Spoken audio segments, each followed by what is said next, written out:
Buat teman-temanku yang baru gabung, bisa cek di playlist untuk urutan videonya, dan bisa juga cek di playlist untuk judul barunya.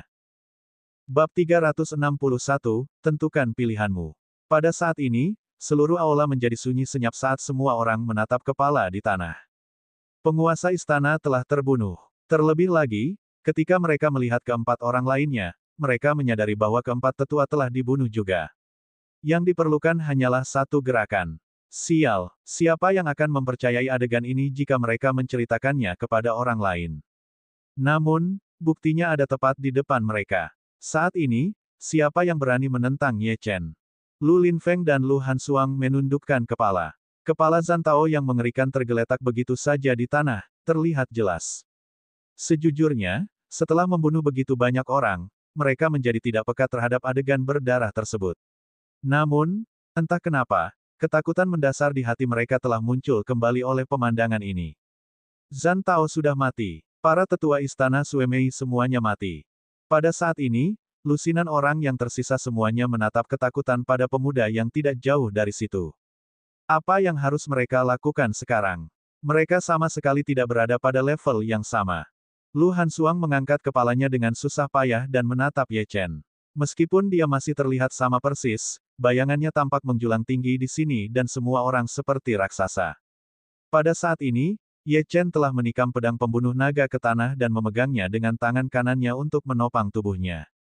Dia merasa sangat tidak nyaman. Meskipun dia telah berhasil membunuh Zhantao dan para tetua istana Suemei, dia juga menderita luka serius, dan bahkan tubuhnya terasa seperti akan hancur kapan saja. Saat ini, tidak ada satupun jejak ki sejati di dantiannya. Tubuhnya berada di ambang kehancuran, dan rasa lelah yang kuat menyerangnya. Jika dia rileks, atau membiarkan rasa sakit dan kelelahan menguasai dirinya, dia pasti akan jatuh pingsan. Jurus pedang ini telah menghabiskan setiap ons kekuatan yang dimilikinya. Tangannya yang memegang pedang pembunuh naga bergerak ke bawah sedikit, dan jari-jarinya menyentuh ujung tajam pedang itu. Tanpa terlindungi oleh ki sejati, jari-jarinya mengeluarkan darah. Rasa sakit akibat lukanya membuatnya sedikit sadar. Kemudian, Ye Chen mengangkat kepalanya, dan tatapan dinginnya yang mematikan menyapu kerumunan. Dia mengucapkan kata demi kata, siapa lagi yang menginginkan bagian dari diriku? Maju. Suaranya bergema di seluruh aula seperti guntur yang menggelegar, dan dipenuhi dengan niat membunuh. Selama 3 detik penuh, tidak ada yang berani berbicara, apalagi bergerak. Mulai hari ini dan seterusnya, Istana Suemei sudah tidak ada lagi. Apakah Anda mempunyai keberatan? Jika demikian, majulah, lanjut Ye Chen. Tampaknya sejarah Istana Suemei akan dikubur selamanya oleh pemuda ini. Tak satu pun pembunuh dari Istana Suemei berani menolak. Siapa yang berani memprovokasi setan ini? 3 detik kemudian, Ye Chen mengucapkan pernyataan ketiganya. Saat ini, kamu punya 2 pilihan. Pertama, kematian. Kedua, kirimkan. Tentukan pilihanmu sekarang. Rasanya seperti sebuah bom meledak di hati para pembunuh ini. Ini bukanlah sebuah pilihan. Itu hanyalah ancaman yang terang-terangan. Meskipun Ye Chen telah kehilangan kekuatannya dan seperti anak panah di akhir penerbangannya, dia sangat yakin bahwa kelompok orang ini akan membuat pilihan yang tepat. Tentu saja, jika mereka tidak tahu apa yang baik bagi mereka dan menyerangnya, dia tentu punya cara untuk memusnahkan mereka. 1 detik berlalu, lalu 2 detik, namun tak seorang pun mengucapkan sepatah kata pun.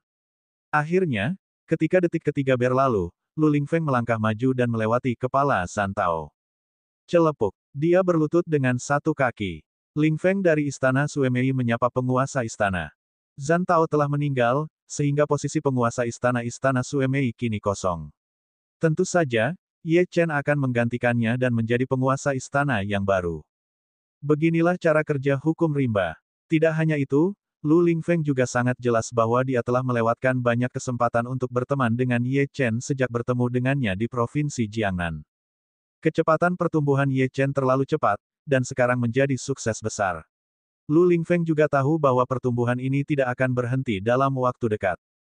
Jika dia tidak menaiki kapal ini sekarang, dia akan menyesalinya seumur hidupnya. Oleh karena itu, pada saat ini, dia dengan tegas berlutut dan menyerah. Setelah Lu Linfeng berlutut, Lu Hansuang juga bereaksi. Dia mengerti apa yang ingin dilakukan ayahnya. Ayahnya pasti sudah mengetahui kondisi fisik Ye Chen. Jika mereka tidak menyatakan kesetiaannya sekarang, apakah masih ada kesempatan lagi? Celepuk. Lu Hansuang juga berlutut. Semua orang saling memandang. Beberapa detik kemudian, lebih banyak sosok yang berlutut. Celepuk. Celepuk. Salam, Tuan Istana. Suara mereka mengguncang aula. Bagaimanapun, itu hanyalah alat yang digunakan oleh Istana Suemei, dan sejujurnya, digunakan oleh Ye Chen tidak ada bedanya dengan digunakan oleh Santao. Saat ini, prioritas utama mereka adalah bertahan hidup. Selain itu, mengingat kekuatan dan usia Ye Chen, dia tidak diragukan lagi lebih memenuhi syarat untuk memimpin Istana Suemei daripada Santao. Di bawah kepemimpinannya, Istana Suemei mungkin mampu mencapai puncak dunia seni bela diri Huaxia. Hanya 3 orang yang tidak berlutut. Mata mereka dipenuhi keraguan dan kebencian. Anak ini sudah kelelahan, kenapa kita harus berlutut? Begitu mereka selesai berbicara, mereka bertiga bergegas menuju Ye Chen. Namun, bahkan sebelum mereka bisa mendekati Ye Chen, Lu Hansuang dan Lu Lingfeng sudah maju ke depan untuk menemui mereka, melancarkan serangan ke arah ketiganya. Beraninya kamu tidak menghormati penguasa istana. Selanjutnya, 2 ahli lainnya dari Istana Suemei juga bergegas mendekat. Segera, darah berceceran di tanah dan kepala 3 orang terakhir itu terpenggal.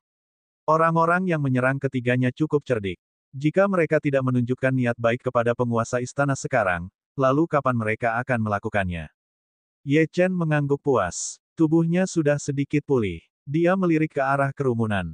Karena kamu telah mengakuiku sebagai penguasa istana, mulai hari ini dan seterusnya, kamu bukan lagi pembunuh, tapi anak buahku. Anda tidak perlu lagi membunuh orang untuk mencari nafkah, dan Anda akan dapat menikmati masa depan yang sejahtera. Juga, buktikan kesetiaanmu kepadaku dan aku akan memberimu kesempatan untuk mencapai puncak Huaxia. Namun, jika kamu mengkhianatiku, aku dapat menghancurkan jiwamu tidak peduli di mana atau seberapa jauh kamu bersembunyi. Begitu dia selesai berbicara, Ye Chen mengambil langkah ke depan, dan naga darah itu mengeluarkan raungan yang memekakkan telinga saat muncul tepat di belakang Ye Chen, melingkari tubuhnya. Itu tampak ganas, agung, dan haus darah. Pada saat ini, Ye Chen seperti makhluk abadi tiada taraf yang dijaga oleh naga dewa. Tubuhnya memancarkan cahaya merah, menciptakan tanda di hati setiap orang. Saat ini, yang tersisa di hati mereka hanyalah ketakutan. Mulai hari ini dan seterusnya, Lingfeng akan bertanggung jawab untuk sementara. Jika kamu tidak menaatinya, aku akan membunuhmu. Saya akan memikirkan cara untuk membangun kembali Istana Suemei selama beberapa hari ke depan dan juga mengubah cara pengoperasiannya. Terakhir, Anda tidak boleh mengungkapkan apa yang terjadi hari ini kepada siapapun. Jika ada yang melanggar aturan ini, mereka sendiri yang harus menanggung akibat dari tindakannya. Lingfeng dan Lu Hansuang, tetap di sini. Kalian semua, tinggalkan aula ini. Begitu Ye Chen selesai berbicara, kerumunan itu bubar. Hanya dalam 5 detik, hanya Ye Chen, Lingfeng, dan Lu Hansuang yang tersisa di aula. Saat pintu aula ditutup, Ye Chen tidak bisa bertahan lebih lama lagi. Pedang pembunuh naga jatuh ke tanah dan tubuhnya roboh ke tanah. Bab 362, Pengambil Alihan. Penerjemah, Editor Terjemahan Endless Fantasy, Terjemahan Endless Fantasy. Hasil ini jauh lebih baik dari perkiraan Ye Chen. Paling tidak, dia tidak perlu mengaktifkan batu nisan makam samsara apapun. Kartu andalan ini sebaiknya disimpan ketika penjara hantu dibuka, karena terdapat terlalu banyak variabel yang tidak diketahui dalam situasi tersebut sehingga dia tidak dapat memprediksi atau mengendalikannya. Saat Ye Chen jatuh, sesosok tubuh mengulurkan tangan dan menghentikannya agar tidak jatuh. Itu adalah Lu Hansuang. Namun, Ye Chen sudah tertidur, karena dia terlalu lelah. Lu Lingfeng berjalan mendekat dan melirik Ye Chen. Dia menghela nafas dan berkata, Hansuang, bawa penguasa istana ke dalam untuk beristirahat. Tubuhnya mungkin kelelahan karena pertempuran. Jika dunia seni bela diri mengetahui apa yang baru saja terjadi, mereka mungkin akan ternganga. Siapa yang mengira bahwa sampah tak berguna dari keluarga Ye bisa menekan istana Suemei sendirian? Bahkan sekarang, aku masih sulit mempercayainya. Sejujurnya, saya sangat penasaran dengan rahasia apa yang dia miliki. Meski dia mengatakan itu, Lu Lingfeng tidak punya niat untuk menyelidiki lebih jauh. Yang bisa dia lakukan hanyalah tunduk. Lu Hansuang mengangguk ringan dan membantu Ye Chen ke suatu tempat. Setelah dia mengambil 6 atau 7 langkah, Lu Lingfeng tiba-tiba menghentikan Lu Hansuang. Hansuang, Tunggu sebentar. Ayah, ada apa? Lu Lingfeng menyipitkan matanya dan berkata dengan serius, jika penguasa istana membutuhkan sesuatu, lakukan yang terbaik untuk memenuhinya. Penguasa istana adalah seekor naga di antara manusia. Jika Anda bisa dekat dengannya, itu akan bermanfaat bagi Anda. Lu Hansuang ragu-ragu selama beberapa detik, tapi tidak mengatakan apapun. Dia terus mendukung Ye Chen saat mereka keluar dari aula. Segera, mereka berdua tiba di sebuah ruangan besar, dan dia membaringkannya di tempat tidur. Saat itu masih sore dan matahari masih bersinar di luar. Lu Hansuang dengan hati-hati melepas pakaian Ye Chen, hanya menyisakan celana dalamnya. Dia kemudian membaringkannya ke tempat tidur, dan berdiri diam di sisi Ye Chen. Seiring berjalannya waktu, dia bisa mendengar nafas berat Ye Chen, dan begitu saja, Lu Hansuang menatap Ye Chen selama 5 jam penuh. Entah kenapa, semakin dia memandangnya, dia menjadi semakin penasaran. Pemuda ini memiliki begitu banyak rahasia dan misteri, dan seperti lubang hitam yang menarik perhatiannya. Apalagi yang dia sembunyikan dari semua orang. Apa yang terjadi selama 5 tahun itu? Saat dia menatap kosong ke arahnya, matanya akhirnya terbuka.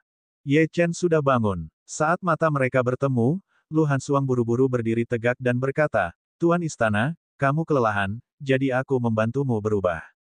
Ye Chen tidak terlalu memikirkannya. Dia berjuang untuk bangun, mengeluarkan 2 pil, dan menelannya. Pada saat yang sama, dia duduk bersila dan bersiap mengedarkan teknik kultivasinya. Lu Hansuang, lindungi aku. Tidak seorang pun boleh mengganggu saya. Ya, Tuan Istana. Lu Hansuang bergegas ke pintu untuk berjaga. 1 jam kemudian, Ye Chen perlahan menghembuskan udara keruh. Kondisi lukanya sudah agak stabil.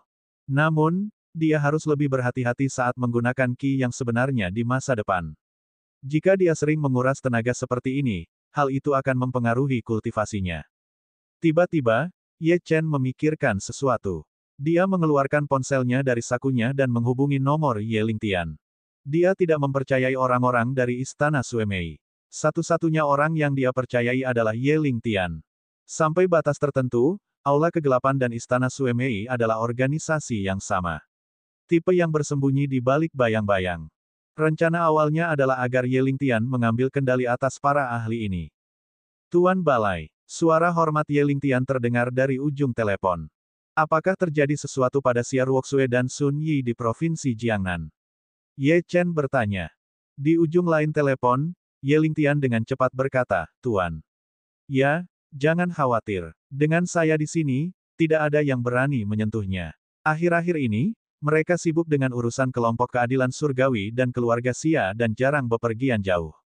Ye Chen mengangguk dan berkata, saya menelepon Anda untuk memberitahu Anda bahwa Anda dan orang lain dari Dark Hall dapat mulai membuat persiapan untuk datang ke ibu kota. Ada faksi di sini yang perlu kamu kendalikan. Ye Lingtian terkejut. Dia tidak mengerti apa maksud Ye Chen, jadi dia mencari klarifikasi. Hall Master, apa maksudmu dengan itu?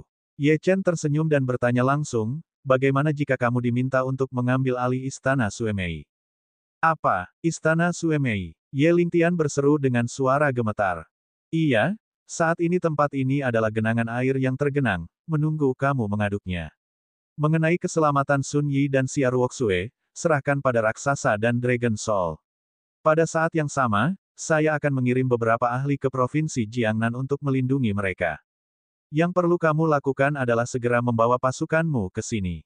Ya, Tuan Balai. Setelah menutup telepon, Ye Chen pergi ke jendela dan melihat ke bawah di tengah langit malam di atas pinggiran barat ibu kota. Ini adalah langkah pertamanya untuk memantapkan dirinya di sini. Dia ingin keluarga Jiang menyesali tindakan mereka, dan dia ingin orang tuanya mendapatkan kembali martabat mereka dan memberitahu orang-orang itu bahwa mereka tidak pernah membutuhkan pengakuan keluarga Jiang. Setelah itu, Ye Chen tinggal di Istana Suemei selama beberapa jam lagi dan memberikan nomor telepon Lu Lingfeng Ye Lingtian. Keduanya akan bertanggung jawab atas integrasi Istana Suemei dan Aula Kegelapan. Sekarang, yang harus dia lakukan hanyalah membuat persiapan untuk besok malam. Bab 363, dalam masalah.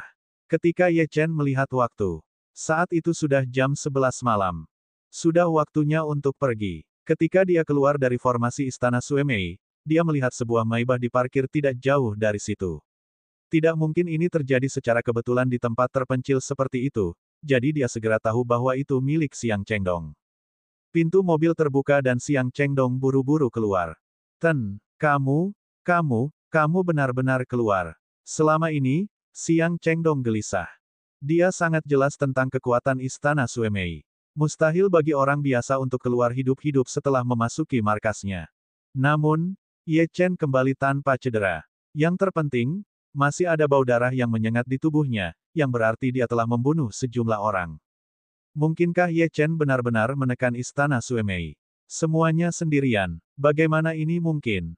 Ye Chen tidak perlu menjelaskan lebih lanjut. Dia hanya bertanya, apakah orang-orang dari penjara hantu menghubungi Anda baru-baru ini? Xiang Chengdong menggelengkan kepalanya. Seperti yang Anda tahu, Tuan Ye. Dia sudah memberitahuku waktu dan tempatnya. Kita harus menunggu selama 24 jam. Ye Chen duduk di kursi belakang Maibah dan berkata, kirim saya ke Capital City University. Ya, pintu mobil tertutup, dan Ye Chen ditinggalkan sendirian untuk bercocok tanam. Dia menutup matanya dan mengatur pernapasannya untuk mengedarkan teknik 9 surga Arcanesun. Tiba-tiba ponsel di sakunya berdering. Anehnya, itu adalah Ibu Wei Ying.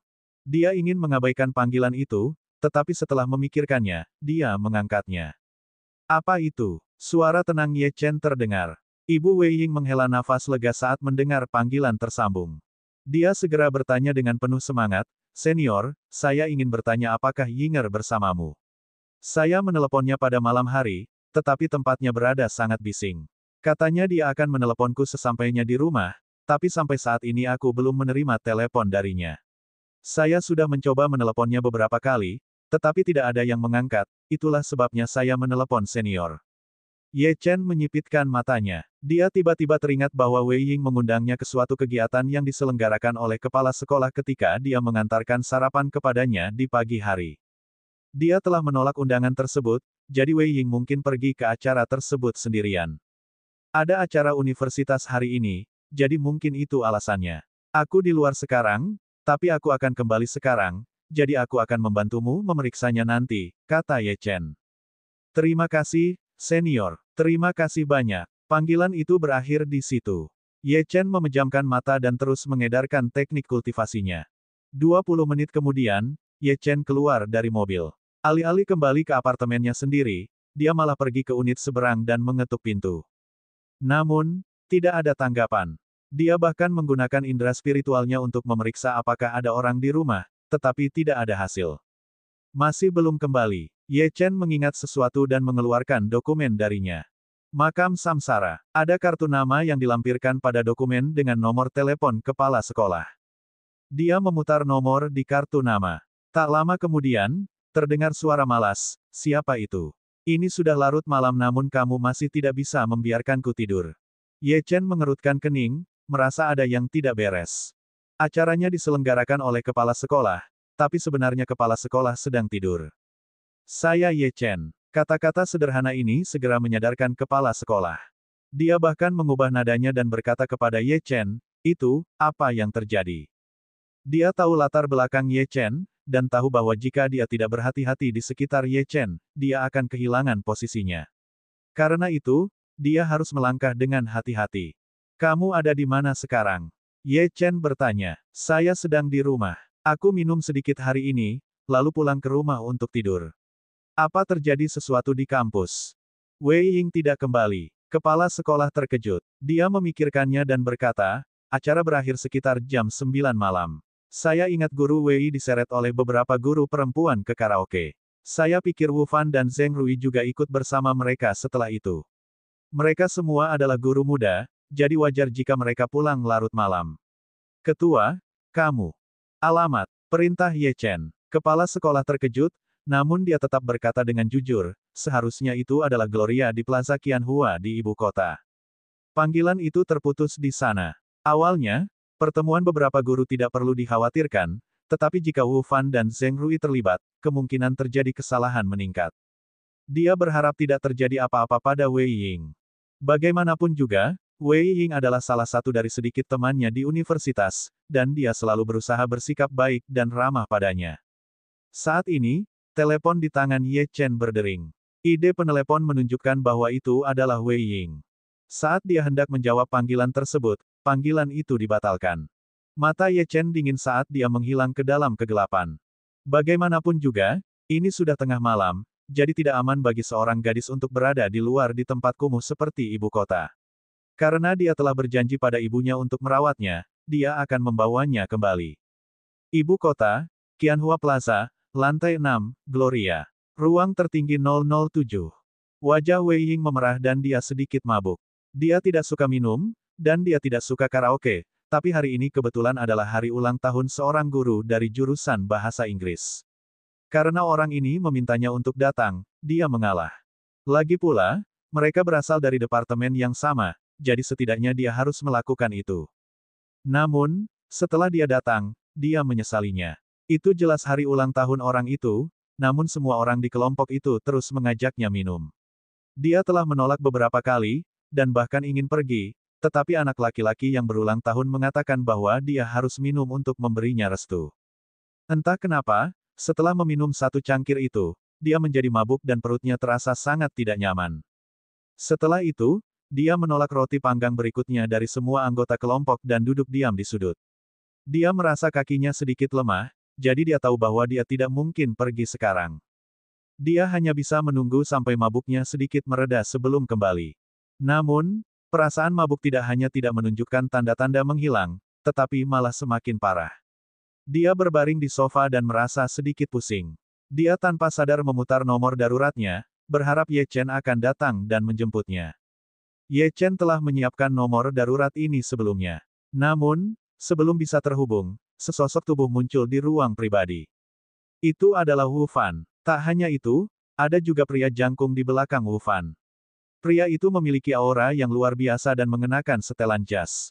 Cara dia memandangnya membuatnya merasa sangat tidak nyaman. Wu Fan membatalkan panggilan dan menjauhkan telepon dari jangkauan Wei Ying. Guru Wei, apakah kamu mabuk? Karena aku akan kembali, kenapa aku tidak mengirimmu kembali ke apartemen guru? Wu Fan tersenyum. Bagi orang luar, dia terlihat sangat sopan. Wei Ying memikirkan apa yang terjadi tadi malam. Mengapa dia membiarkan Wu Fan mengirimnya kembali? Dia mendengus dingin dan berkata, tidak perlu melakukan itu. Berikan ponselku. Wu Fan mengangkat bahu. Guru Wei, bukankah teleponnya ada di sana? Anda bisa mengambilnya sendiri. Wei Ying mengulurkan tangan untuk mengambil ponselnya, tetapi tubuhnya terasa lemas dan dia bahkan tidak bisa menjaga keseimbangannya. Bab 364, Skema Seram. Beberapa guru perempuan memperhatikan situasinya dan ingin datang untuk membantu Wei Ying. Melihat ini, Wu Fan mengambil mikrofon dan berkata kepada semua orang, Guru, mohon berhenti sejenak. Izinkan saya memperkenalkan Anda. Pria tampan di sampingku adalah Luo Wei, pemilik Qianhua Plaza. Keluarga Luo adalah keluarga bergengsi di ibu kota. Juga, Tuan Muda Luo masih lajang. Begitu dia mengatakan ini, pandangan semua orang tertuju pada Luo Wei. Qianhua Plaza adalah salah satu dari 10 tempat hiburan terbaik di ibu kota, yang berarti siapapun yang memiliki dan mengelolanya pastilah seseorang yang memiliki status, pengaruh, dan kekayaan. Lebih penting lagi, Luo Wei sebenarnya datang untuk menyapa semua orang secara pribadi. Hal ini membuat para guru perempuan merasa terhormat dan bahagia. Wu Fan menatap mata semua orang yang ketakutan dan penuh harap dan mencibir. Luo Wei ada di sini bukan karena mereka, tapi karena Wei Ying. Karena Wei Ying sangat tercela, dia sebaiknya membiarkan Luo Wei bermain dengannya. Sekarang Wei Ying sedang mabuk, ini jelas merupakan kesempatan terbaik. Selama Luo Wei terlibat dalam masalah ini, dia tidak perlu khawatir Wei Ying akan membalas dendam. Keluarga Luo akan mengendalikan segalanya, jadi siapa yang peduli jika Wei Ying memanggil polisi. Luo Wei melirik Wei Ying, yang wajahnya memerah, dan matanya dipenuhi dan keinginan. Kemudian, dia berkata kepada semua orang, saya sudah beberapa kali kuliah di Capital City University dan bahkan mengikuti kelas profesor. Saya sangat terkesan dengan semua guru. Bagaimana dengan ini? Kamar pribadi ini terlalu kecil, jadi saya telah mengatur kamar pribadi yang lebih besar di kamar 001. Semuanya, ayo pergi sekarang. Penonton langsung bersorak. Di mata mereka, Luo Wei adalah tipikal pria tinggi, kaya, dan tampan. Kemudian, mereka berdiri dan menuju ke kamar pribadi lainnya. Beberapa guru perempuan muda memandang ke arah Wei Ying dan ingin membantunya berdiri, tetapi Luo Wei berkata dengan dingin, Guru Wei mungkin tidak bisa menyanyi lagi, jadi saya akan meminta sopir saya untuk mengirimnya kembali. Jangan khawatir, semuanya. Karena kamu berada di tempatku, aku pasti akan memperlakukan kalian semua dengan baik. Guru perempuan muda itu sedikit ragu-ragu, tetapi pada akhirnya, mereka mengangguk dan berjalan keluar. Saat ini, hanya Wu Fan dan Luo Wei yang tersisa di kamar pribadi. Matanya dipenuhi dengan keinginan. Wu Fan mengeluarkan kamera dari sakunya sementara Luo Wei keluar dan berkata kepada dua pengawal di pintu, jaga pintunya dan jangan biarkan siapapun masuk. Ya, Tuan Muda. Pintu kamar pribadi ditutup. Wei Ying memandang kedua pria di depannya dan tahu ada yang tidak beres. Dia berkata dengan gugup, kalian, apa yang kalian coba lakukan? Dua pria dan seorang wanita. Pikirkan tentang itu. Apa lagi yang bisa kita lakukan bersama? Wu Fan mencibir. Wei Ying, karena kamu main-main dengan pendatang baru Ye Chen, tidak bisakah kamu main-main dengan kami? Wajah Wei Ying menjadi pucat, dan dia sedikit sadar. Dia tanpa sadar meraih teleponnya. Wu Fan, kamu seorang guru. Anda melanggar hukum. Biarkan aku pergi. Wei Ying berdiri, tapi kakinya lemas dan dia terjatuh kembali ke sofa. Wu Fan mencibir dan memandang Luo Wei, Tuan Muda Luo, pergilah dulu. Saya akan merekam videonya. Luo Wei mengangguk dan menjilat bibirnya. Lalu, dia melepas bajunya dan berjalan menuju Wei Ying. Saat ini, Wei Ying panik. Dia tidak ingin orang-orang ini menodai kepolosannya. Dia tanpa sadar mengulurkan tangan, mengambil botol anggur kosong, dan melemparkannya. Ya ampun, itu secara akurat mengenai dahi Luo Wei, menyebabkan bekas darah merembes keluar.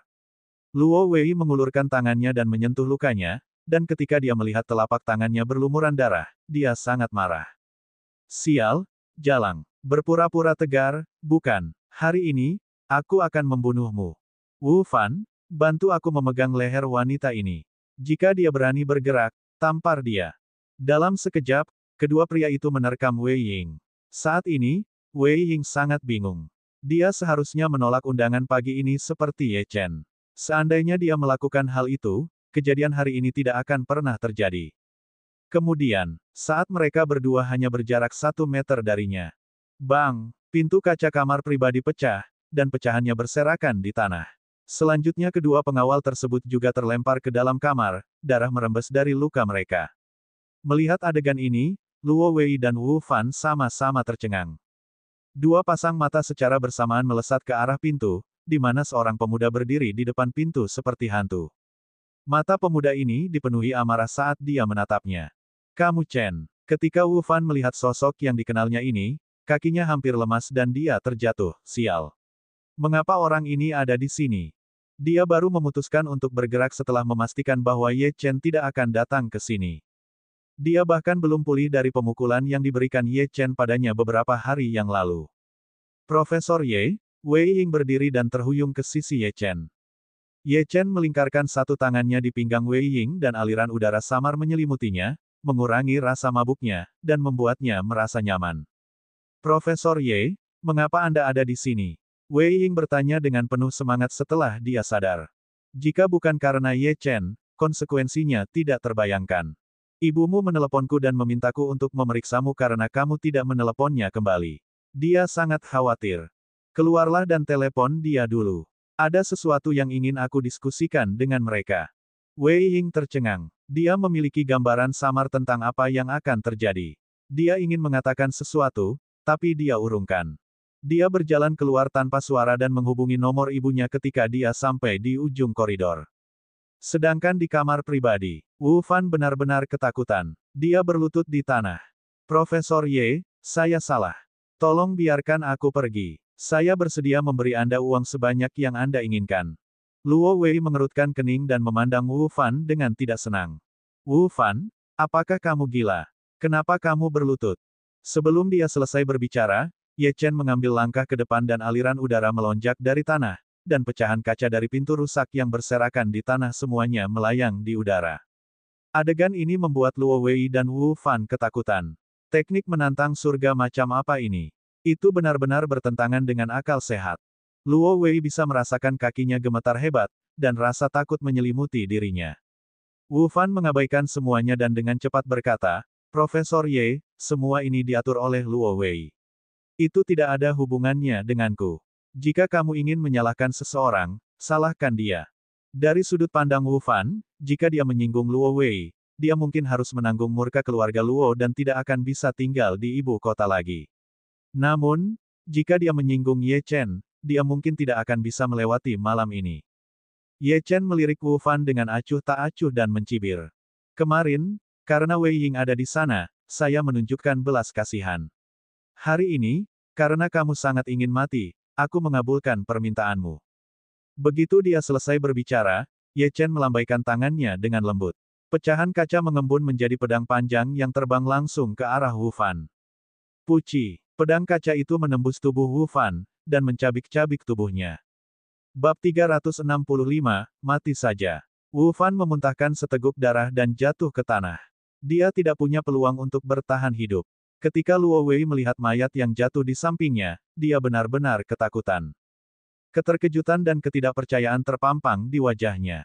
Luo Wei hendak mengatakan sesuatu ketika jari Ye Chen mengulurkan tangan dan kamera muncul di tangannya. Dia menghancurkannya menjadi beberapa bagian.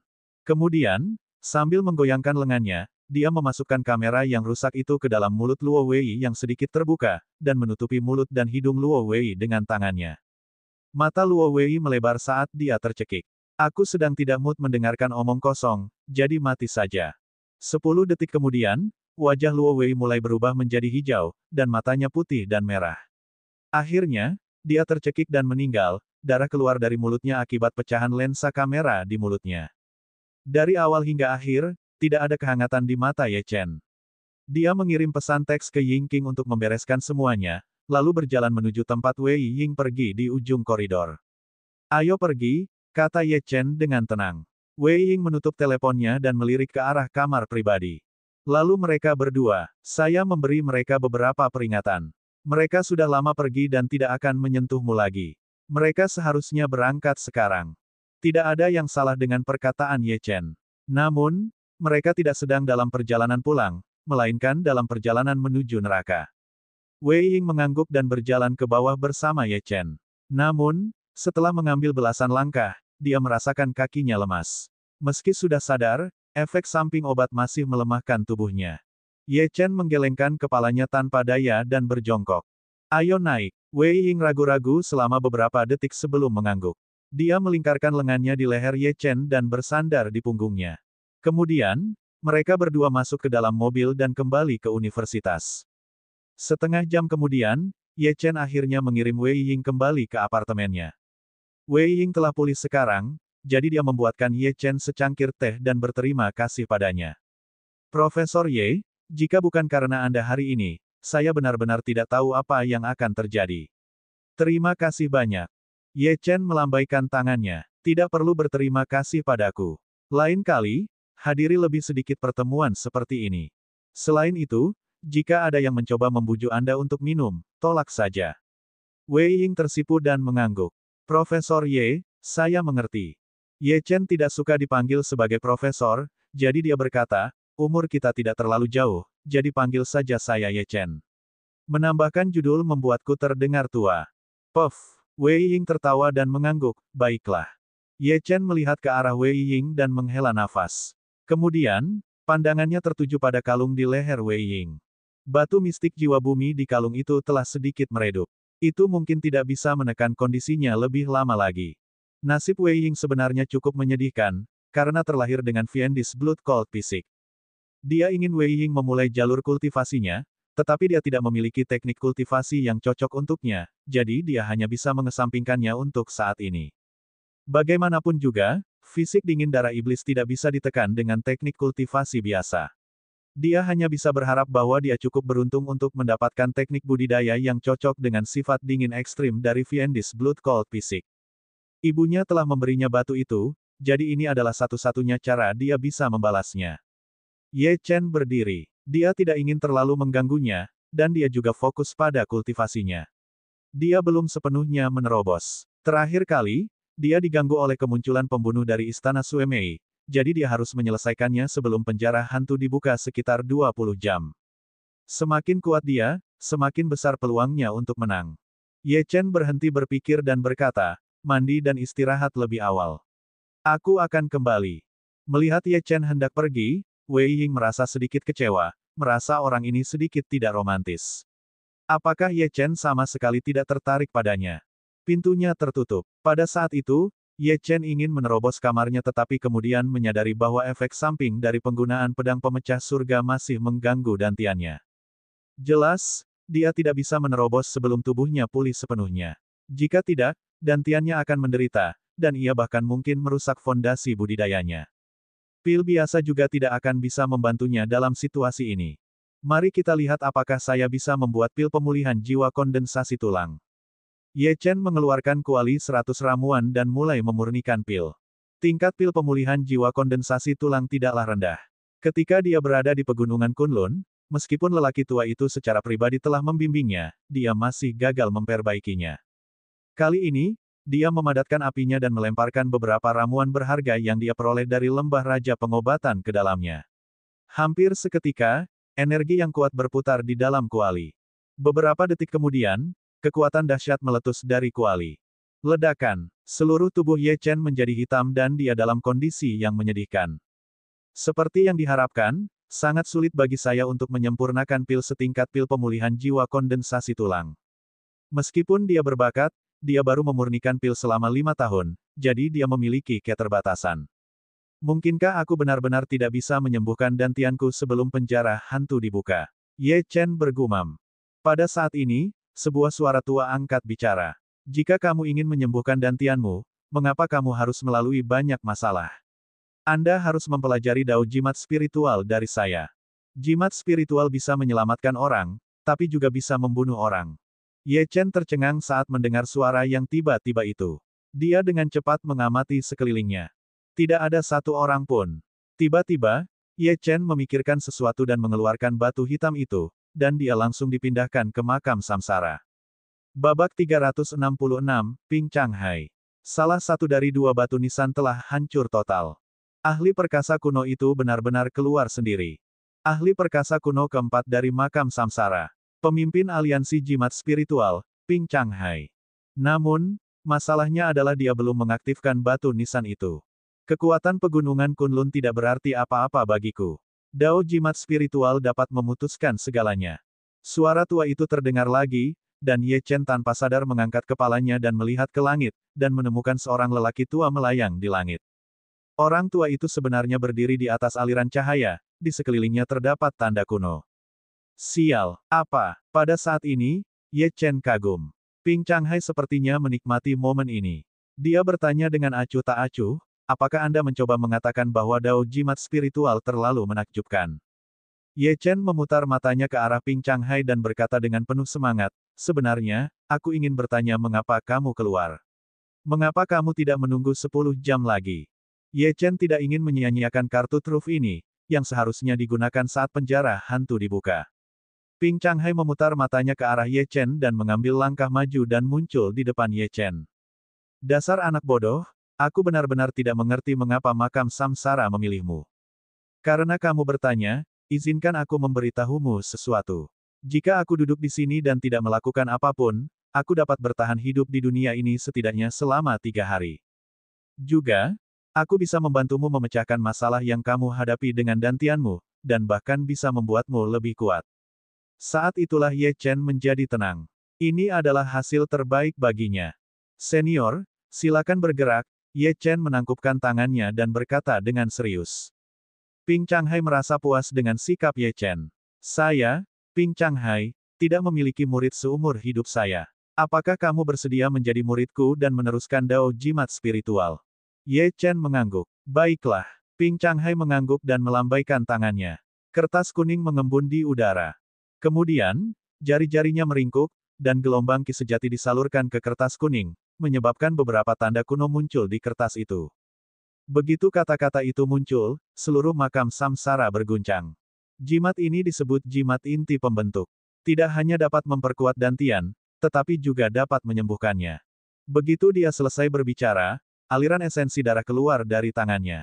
Ketika bersentuhan dengan jimat, jimat itu mulai terbakar. Mengembun. Ping Changhai menunjuk dengan jarinya dan aura kuat melonjak di sekitar makam samsara. Api 7 warna langsung menuju ke dantian Ye Chen.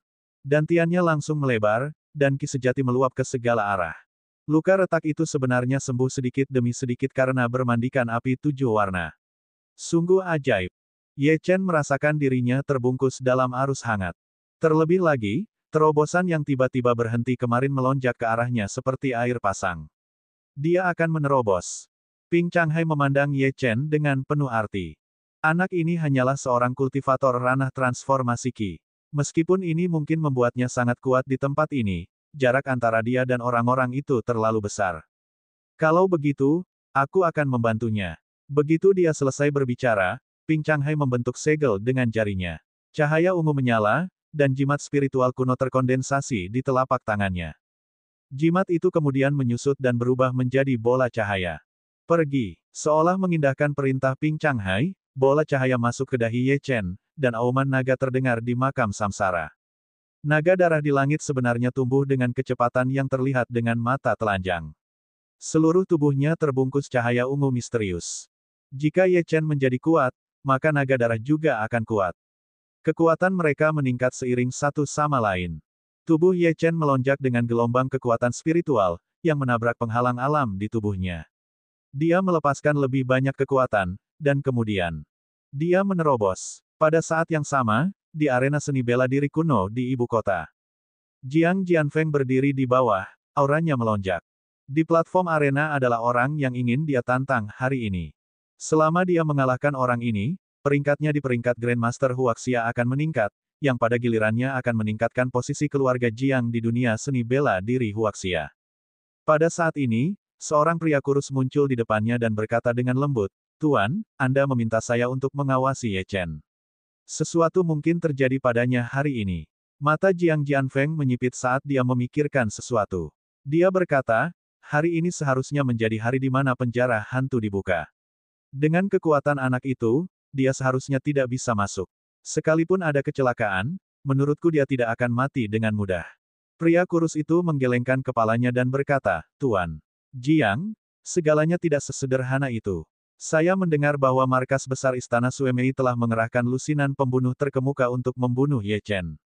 Jiang Jianfeng sedikit terkejut. Istana Suemei sangat menghargai Ye Chen. Mereka sebenarnya mengerahkan begitu banyak pembunuh. Apa kau yakin tentang ini?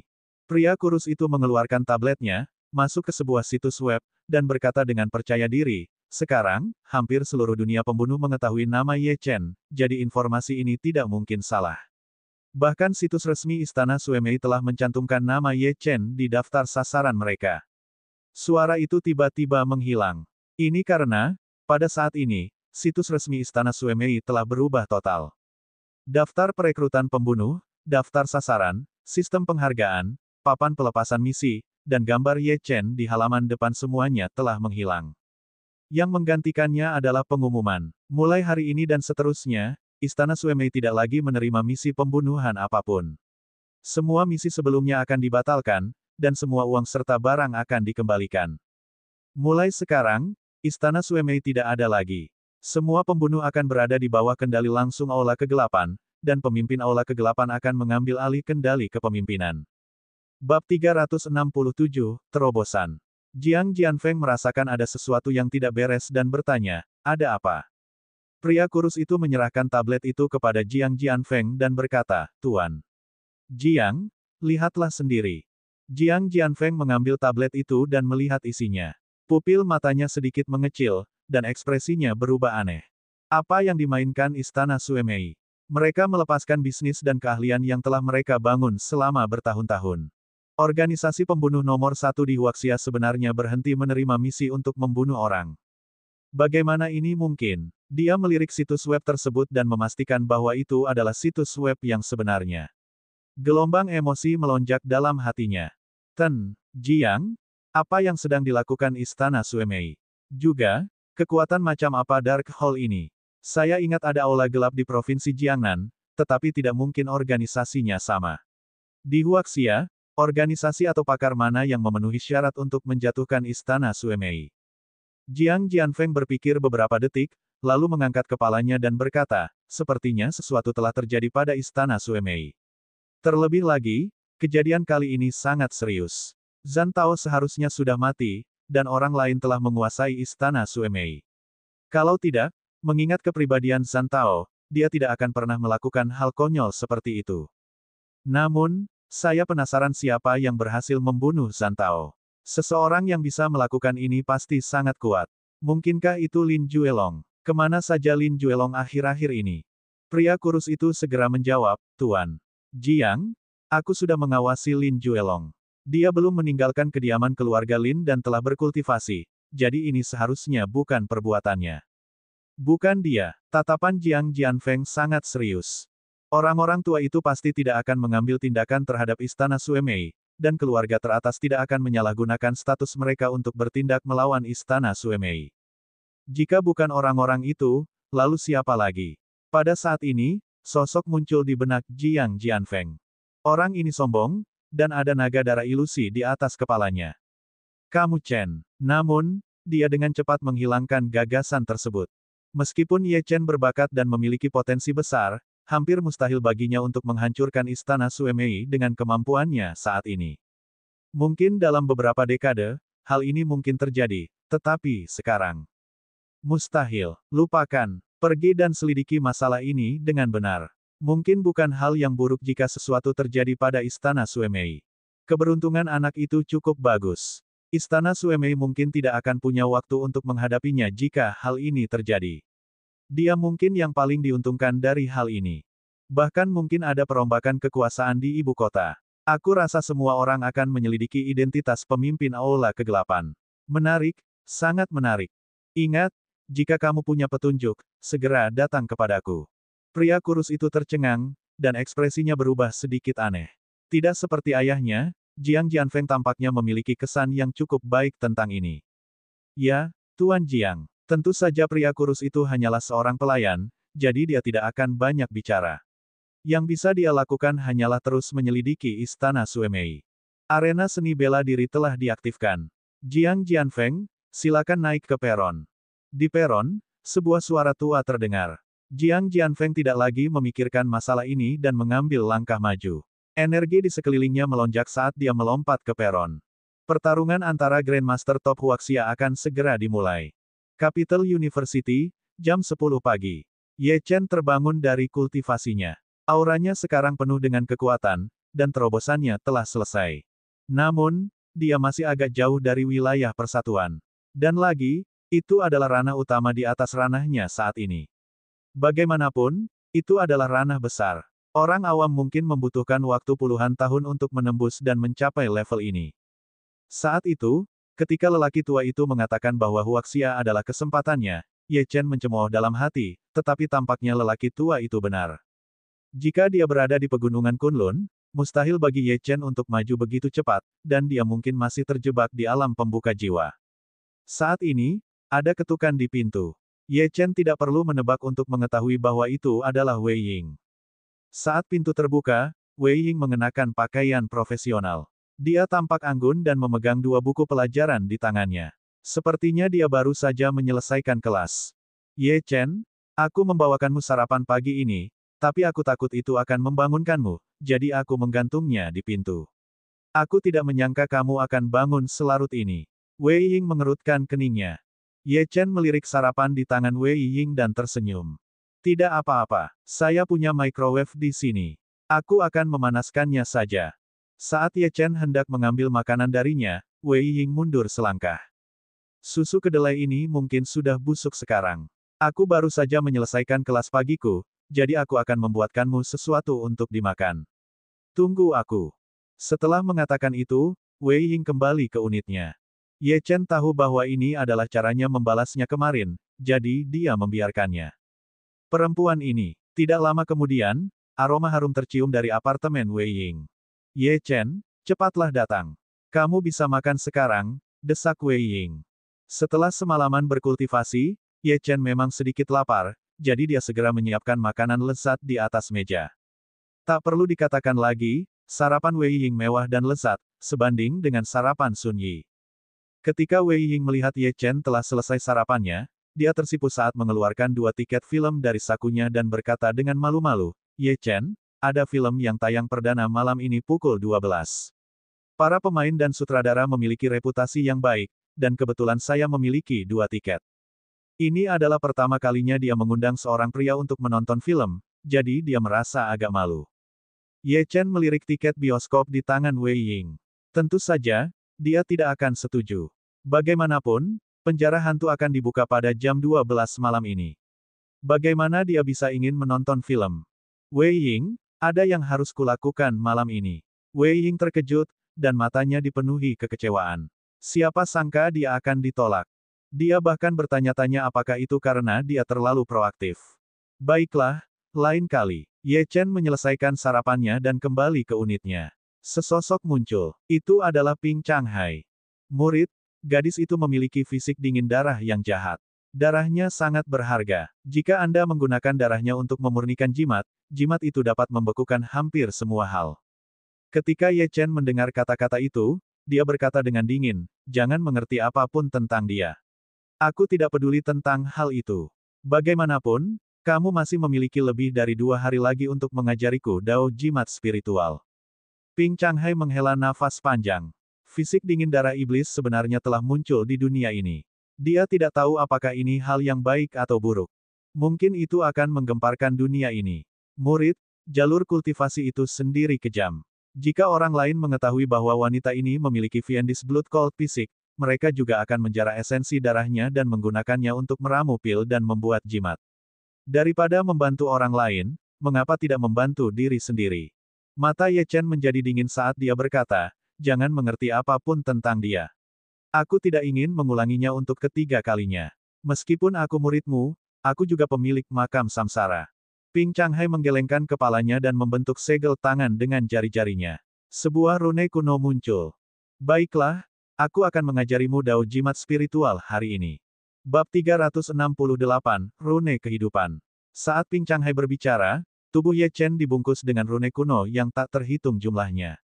Rune ini memancarkan kekuatan, dan semuanya memiliki atribut berbeda. Logam, kayu, air, api, tanah, petir. Murid, Dao Jimat Spiritual bisa dikatakan sangat berbeda dengan seni bela diri. Namun, ia juga mempunyai kesamaan. Dalam arti tertentu, jimat spiritual hanyalah cara lain untuk menampilkan seni bela diri. Satu jimat dapat menyelamatkan atau membunuh, bahkan dari jarak ribuan mil. Bahkan tanah Huaxia di bawah kakimu bisa dihancurkan. Yang perlu kamu lakukan sekarang adalah menyingkat rune hidupmu. Setelah Anda melakukan itu berarti Anda memenuhi syarat untuk masuk ke dalam Dao Jimat Spiritual.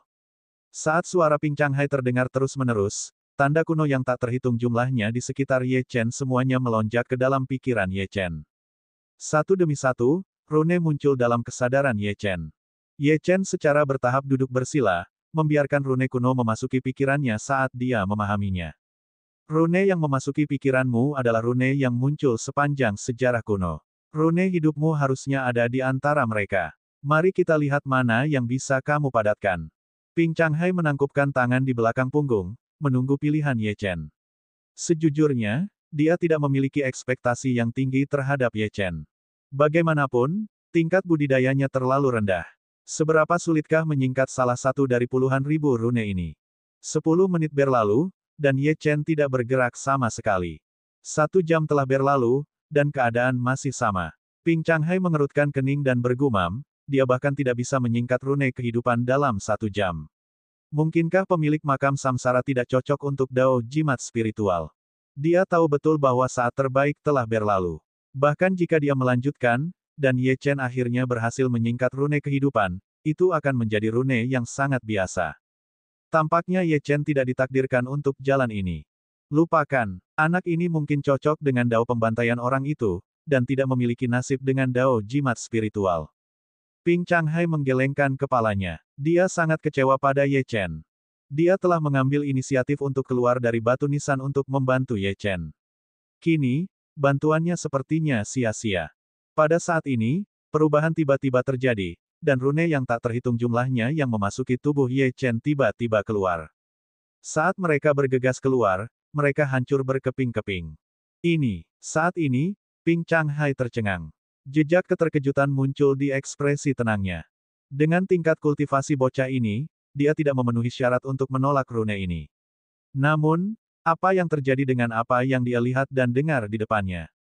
Tiba-tiba, Ping Changhai memikirkan sebuah kemungkinan. Mungkinkah rune kehidupan anak ini tidak ada di antara rune kuno ini? Apakah rune hidupnya begitu istimewa sehingga berada di atas segalanya? Gemuruh. Guntur bergemuruh di luar jendela, dan naga darah di tubuh Ye Chen bergegas keluar, mengabaikan segalanya. Kemudian, tanda merah keemasan muncul dari antara alis Ye Chen. Begitu rune itu muncul, seluruh ruangan bergetar. Dari sini terlihat betapa menakutkannya rune kehidupan ini. Wajah Ping Changhai pucat saat dia menarik napas dalam-dalam. Bahkan dia tidak dapat memahami misteri rune kehidupan ini. Dari mana asal anak ini? Saat rune kehidupan ini melonjak, bahkan rune kehidupannya sendiri di tubuhnya bergetar, seolah-olah sangat ketakutan. Dia hampir tidak bisa mempercayainya, dan mencoba yang terbaik untuk memeriksa tanda kehidupan Ye Chen, tetapi segera menemukan kekuatan misterius yang menghalanginya. Seolah-olah langit sedang melindunginya. Biasa-biasa saja, atau seorang jenius.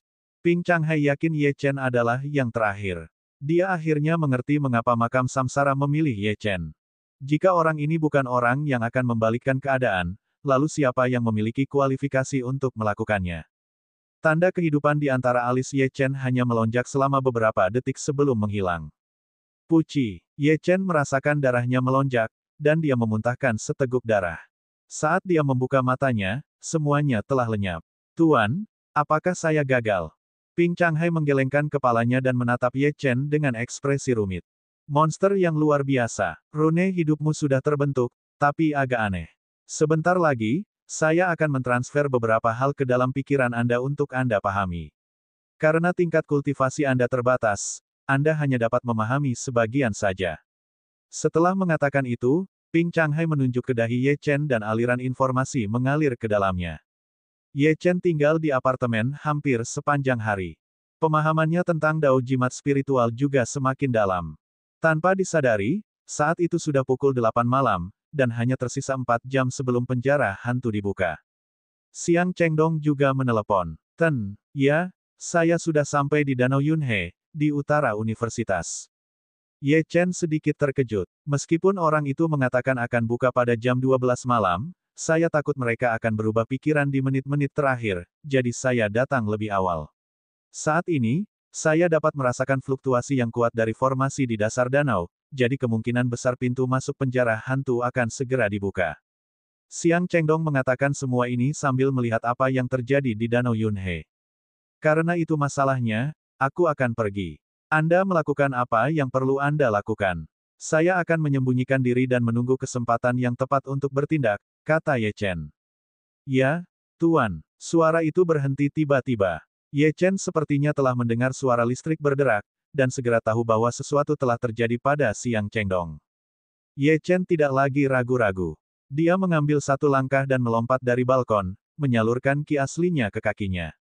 Begitu dia mendarat di tanah, dia bergegas menuju Danau Yunhe. Pada saat yang sama, Ye Chen tidak menyadari bahwa saat dia mendarat, mata seorang wanita muda di belakangnya dipenuhi dengan keterkejutan. Wanita ini jelas adalah Wei Ying. Dia memegang beberapa makanan ringan dan roti di tangannya, dan ingin memberikannya kepada Ye Chen kalau-kalau dia melewatkan sarapan lagi. Namun, dia tidak menyangka akan melihat Ye Chen melompat dari gedung. Yang terpenting, dia baik-baik saja. Dia tahu bahwa Ye Chen dan ibunya adalah orang yang sama yang mengetahui seni bela diri. Namun, apakah seni bela diri Ye Chen masih dapat dianggap sebagai seni bela diri? Apakah dia manusia? Penasaran, Wei Ying segera mengikutinya. Pada saat yang sama, di Danau Yunhe, ponsel Xiang Chengdong telah hancur total. Seorang wanita cantik keluar dari kegelapan, berpakaian seperti seorang guru. Namun, Xiang Chengdong tahu betul bahwa orang ini adalah seseorang dari penjara hantu. Xiang Chengdong, dengan siapa kamu baru saja berbicara di telepon? Siapa Tuan Ye? Wanita itu berjalan menuju Xiang Chengdong perlahan. Meski auranya sangat kuat, Xiang Chengdong tidak takut sama sekali. Dia mencibir dan berkata, ada apa denganmu? Siapa yang saya hubungi adalah urusan saya. Ingatlah bahwa penjara hantumu lah yang memintaku untuk datang. Wanita itu datang ke sisi Xiang Chengdong, melepas kacamata berbingkai hitamnya, dan berkata dengan ringan, semua orang suka bersikap keras, tapi ini membuatku berpikir bahwa masalah penghancuran formasi penjara hantu beberapa hari yang lalu ada hubungannya denganmu. Haruskah aku berasumsi bahwa aku benar? Apakah ini Tuan? Kamu sedang berbicara dengan orang di balik semua ini. Babak 369, Bai Yao. Ketika Xiang Chengdong mendengar wanita itu menyebut Tuan Ye lagi, dia melambaikan tangannya dan mendengus dingin, saya akan mengatakannya lagi. Saya tidak tahu siapa Tuan Ye. Wanita itu memandangi danau yang beriak di depannya sambil mengeluarkan sebungkus rokok dari sakunya dan menyalakannya. Asapnya masih tertinggal di udara, menambah aura misterius yang ia pancarkan. Tidak masalah jika kamu tidak mengatakannya. Saya memiliki kesabaran untuk menunggu. Saya pikir Tuan Ye akan segera datang. Tahukah kamu mengapa aku memilih tempat ini? Wanita itu melirik Xiang Chengdong. Melihat dia tetap diam, dia melanjutkan, karena tempat ini cocok bagiku untuk menggunakan segel dan formasiku. Setelah formasi dipatahkan, saya tahu bahwa ketika penjara hantu dibuka, pasti akan ada orang yang datang mencari kematian. Tempat ini sempurna bagi saya untuk menyingkirkan mereka sebelum penjara hantu dibuka. Ekspresi Xiang Chengdong sedikit berubah, tapi dia tidak mengatakan apapun. Dia tidak pernah menyangka bahwa dia akan bersiap untuk ini. Formasi apa yang disembunyikan di sini? Wanita itu mematikan rokoknya dan memandang Xiang Chengdong dengan penuh minat. Saya lupa memperkenalkan diri. Nama saya Bai Yao, putri penatua Bai dari penjara hantu. Mendengar ini, Xiang Chengdong tidak bisa lagi tenang. Dia pernah ke penjara hantu beberapa kali, jadi dia tentu saja pernah mendengar nama penatua Bai. Nama ini telah membuat takut banyak ahli di penjara hantu. Segel Elder Bai bersifat surgawi, dan banyak ahli seni bela diri yang dikurung di dalam penjara hantu pada awalnya ditangkap oleh Elder Bai. Terlebih lagi, menilai dari kepercayaan diri Bai Yao, dia jelas tidak lemah. Xiang Chengdong, kamu tampak sangat gugup, kata Bai Yao dengan tenang.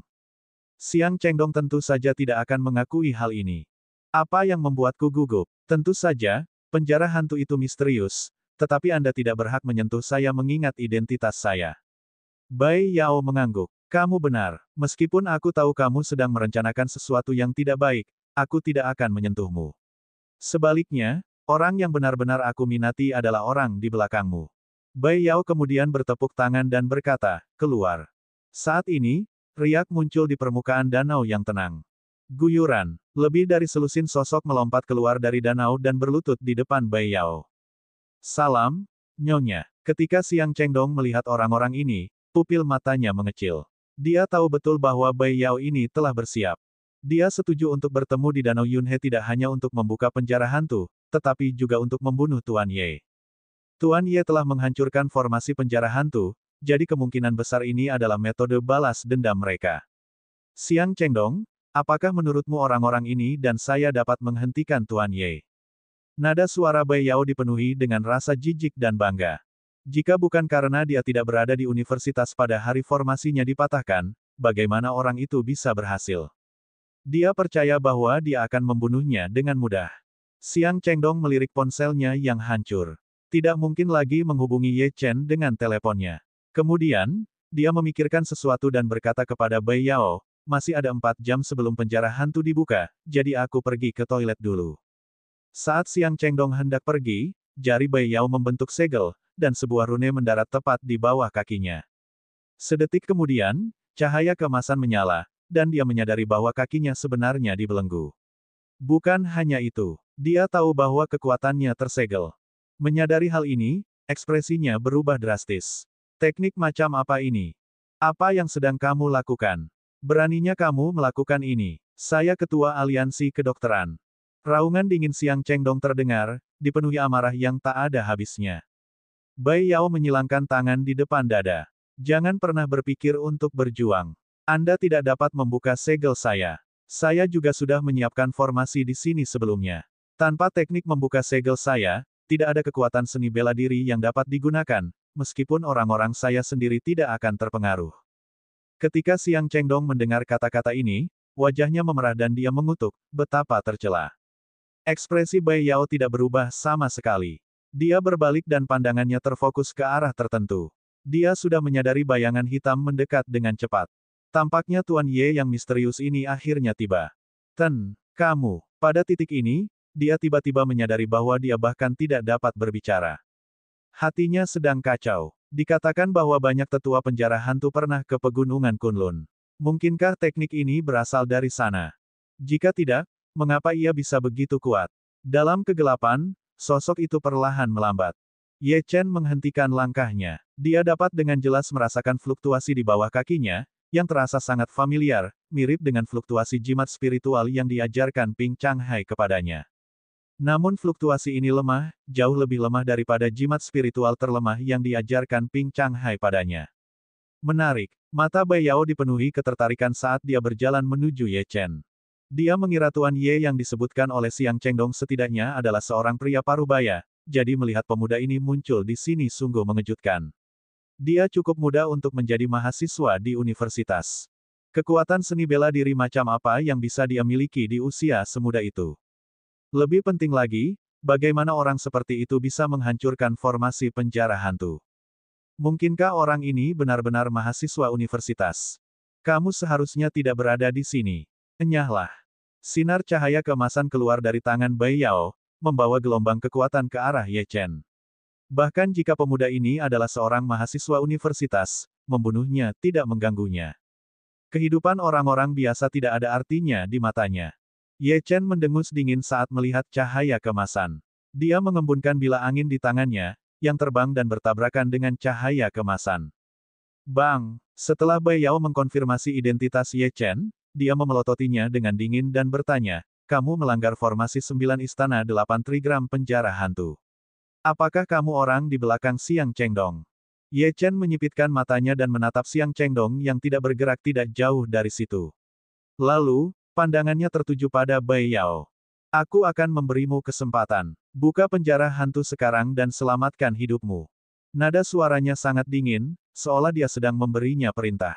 Bai Yao terkikik seolah dia baru saja mendengar lelucon paling lucu di dunia. Kau akan mengampuni hidupku. Membuka penjara hantu membutuhkan esensi darahku, teknik membuka segel, dan kunci. Jika Anda memiliki kemampuan, datang dan dapatkan, meskipun saya rasa Anda akan mendapat kejutan yang cukup besar. Detik berikutnya, dia melambaikan tangannya dan berkata, lakukan. Potong anggota badan anak ini dan bawa dia kepadaku. Ingatlah untuk membuatnya tetap hidup. Ada yang ingin kutanyakan padanya. Ya, Nyonya. Bab 370, Formasi Tersembunyi. Begitu dia selesai berbicara, selusin sosok bergegas keluar, senjata terhunus. Namun, Ye Chen berdiri di sana bahkan tanpa mengangkat tangannya. Saat sosok itu hendak menghubunginya, Ye Chen bergerak. Dia mengambil satu langkah ke depan, dan meraung sambil melayangkan pukulan. Ki sejati dalam dantiannya melonjak ke dalam kepalan tangannya, dan terjadilah ledakan yang membosankan. Pukulannya tidak terlihat istimewa, tapi kekuatan yang dihasilkannya sangat menakutkan. Senjata yang diacungkan oleh para ahli itu terpelintir dan patah, jatuh ke tanah dengan bunyi dentang. Para ahli yang memimpin barisan depan segera menyadari bahwa situasinya berbahaya, dan dengan panik mencoba mundur, namun sudah terlambat. Gemuruh. Ye Chen melayangkan pukulan lagi, dan mereka semua terlempar. Siapapun yang terkena kekuatan yang dihasilkan oleh tinju tersebut akan memuntahkan darah, atau meledak, tergantung seberapa dekat mereka dengan pusat benturan. Bai Yao dan Xiang Chengdong, yang berdiri di kejauhan, tercengang. Bagaimana dia melakukannya? Tinju benar-benar bisa mematahkan pedang dan menyebabkan orang meledak. Apa yang sedang terjadi? Xiang Chengdong tahu bahwa Ye Chen sangat kuat tetapi dia hanya melihat Ye Chen memicu petir surgawi untuk membuka segel di tubuhnya. Dia belum pernah melihat pertarungan Ye Chen. Oleh karena itu, pukulan ini sangat mengejutkannya. Mendesis. Ini terlalu sulit dipercaya. Kapan orang seperti itu muncul di dunia seni bela diri Huaxia? Xiang Chengdong yakin bahwa dengan kekuatan seperti itu, tidak lama lagi Ye Chen menjadi terkenal di seluruh dunia seni bela diri Huaxia. Ye Chen kemungkinan besar memenuhi syarat untuk masuk peringkat 10 besar di peringkat Grandmaster Huaxia. Adapun Bai Yao, rokok baru di mulutnya jatuh ke tanah, dan matanya membelalak kaget. Namun, keterkejutan ini dengan cepat menghilang dan digantikan oleh senyuman lucu. Pa. Bai Yao benar-benar bertepuk tangan.